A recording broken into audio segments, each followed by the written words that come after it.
नमस्कार दोस्तों, स्वागत है आपका हमारे इस चैनल में। बड़ा ही इंटरेस्टिंग टॉपिक जिस पर आज हम आपके साथ बातचीत करेंगे, प्रैक्टिकल एग्जांपल्स कि कोर्ट में कैसे सजा मिलेगी एक शराबी और एक ऐसे व्यक्ति को जिसने नशा कर रखा है। नशा किसी भी तरीके का हो सकता है, आपने शराब पी है, कोई और ड्रग्स लिए हैं, किसी भी तरीके से कि आप उस स्थिति में हैं कि आपको स्थिति का पता ही नहीं चल रहा। मान लीजिए एक शादी में, एक फंक्शन में बंदे ने शराब पी और शराब पीने के बाद वो अपनी पिस्टल लहराता हुआ डांसर्स के पास जाता है और कहता है कि डांस करो मेरे साथ। अब वो क्या, डांसर मना कर देती है तो क्या करता है, पिस्टल निकाल के उसको शूट कर देता है, मर जाती है वो। उसके मरने के पश्चात जो पुलिस केस करेगी तो उसने क्या कहा, अगर व्यक्ति ये कहे कि भाई साहब मैं तो नशे में था, मुझे सुध बुध नहीं थी, तो कोर्ट कहती है कि बीएनएस और आईपीसी जो है वो कहती है कि अगर व्यक्ति नशे में है परंतु वो अगर स्थिति को जानने के लायक नहीं है, कि उसको इतनी समझ नहीं है कि हो क्या रहा है, तभी उसे बेनिफिट मिलेगा कि वह बच सकता है। परंतु अगर वह यह निर्णय ले सकता है कि क्या हो रहा है, उसकी ज्ञान है उसे, जैसे इस व्यक्ति ने नशा किया हुआ था, गोली चलाई और उसके पश्चात उसकी क्या एक्टिविटीज थी, क्या वो भागा, गेट की तरफ भागा, अगर हाँ तो कोर्ट मानेगा कि आपको सुध बुध हो गई ना, कि आपको समझ थी उस समय कि अब मुझे क्या करना चाहिए। तो कोर्ट मानेगी इससे पहले आपको ये भी पता था कि आप गोली चला रहे हैं तो इससे क्या नुकसान होगा। ठीक है जी, तो नॉलेज, ज्ञान होना, ज्ञान के बाद आते हैं इंटेंशन, उसे बाद में बात करेंगे।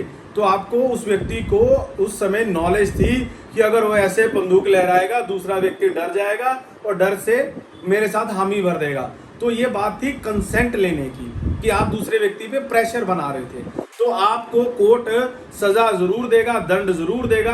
आप नेग्लिजेंस का, आप नशे में होने का प्ली नहीं ले सकते कोर्ट से। तो अगर उस व्यक्ति ने मान लीजिए भागा नहीं, उसने और कुछ कहा कि और कोई है जो मना करना चाहता है, तो कोर्ट मानेगी कि आपने इंटेंशनली बोला ना, आपको समझ थी कि आपने अगली बात क्या कहनी है। तो जिस भी स्थिति में आप हो, नशे वाला व्यक्ति हो, तो आप डरे मत। तो आप देखिए कि क्या वह व्यक्ति कोई डिसीजन सुध बुध में है। सुध बुध एक जर्नल टर्म, सुध बुध नहीं कि उसे अपना पता ही नहीं। जैसे हम लोग कहते रहते हैं इसको तो नशा किया हुआ है, इसे पता ही नहीं। भाई साहब सुध बुध है कि वो अपने आप डिसीजन ले रहा है। दूसरी एग्जांपल लेते हैं कि व्यक्ति ने शराब पी, बार में गया, शराब पी, शराब पीने के बाद उसने गाड़ी चलाई। गाड़ी चलाने के बाद कुछ दूर जाने के बाद ना उसकी किसी के साथ लड़ाई हो जाती है कि गाड़ी टकरा गई। तो गाड़ी टकराने के बाद उसकी लड़ाई होगी और उसने वहां पे उस व्यक्ति को मार दिया। तो अब क्या हुआ, कोर्ट में उसने कहा कि मैं तो नशे में था, उसके वकील साहब ने कहा था कि मेरा क्लाइंट नशे में था, उसे सुध बुध नहीं थी, माननीय कोर्ट आप इस पर अलग से धारा लगाए, सजा इसको लग गई। तो कोर्ट ने कहा, जो आईपीसी की अच्छी पकड़ वाले जज होते हैं ना, वो माननीय जज क्या कहते हैं कि भाई साहब आपको समझ थी ना, आपने डिसीजन लिए कि अब मैं नशे में हूं, चाहे मेरे को गाड़ी चलानी है, ऐसे चलानी है, तो आपको नॉलेज थी, तो आपको जर्नल एक्सेप्शंस यानी आपको अपवाद में रखकर आपकी सजा माफ नहीं की जाएगी, आपको सजा जरूर मिलेगी।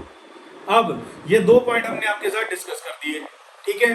तो अब इसमें क्या है कि अगली वीडियो अगर आपको अच्छी लगे तो अगली वीडियो जरूर देखना, जिसमें हम बताएंगे कि जो कोई व्यक्ति अगर किसी की कंसेंट लेता है, किसी की हामी लेता है, हामी, कंसेंट और विल में बहुत फर्क होता है।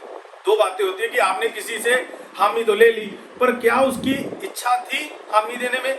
तो ये बहुत बढ़िया वीडियो होगी अगली। तो प्लीज हमारे चैनल को लाइक, सब्सक्राइब जरूर करें, उस वीडियो को शेयर करें।